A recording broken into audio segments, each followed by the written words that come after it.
يحكى في جديد الزمان، ومن كام يوم كده من سالف العصر والأوان، فتاة بيعت مناديل اسمها علياء قمر. عينيها تفلق الحجر نصين. فجأة لقيت نفسها دخلت التيك توك، قالت وماله هجرب وعك. علياء فتحت لايفات وكسبت آلاف الجنيهات. الجاي بتاعي مش جاي بواسطة، أنا جبتها بدراعي. الناس حباني في كل رباني. لكن فجأة البلوجرز كلهم جالهم الفقر، والحسابات كلها حصل لها الحظر.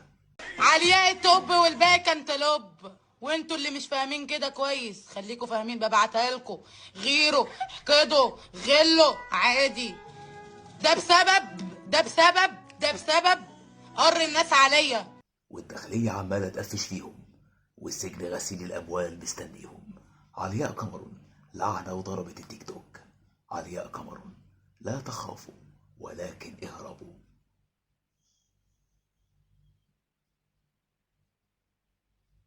قمرون. لا لا لا لا لا لا لا لا لا، ده أكيد وهم.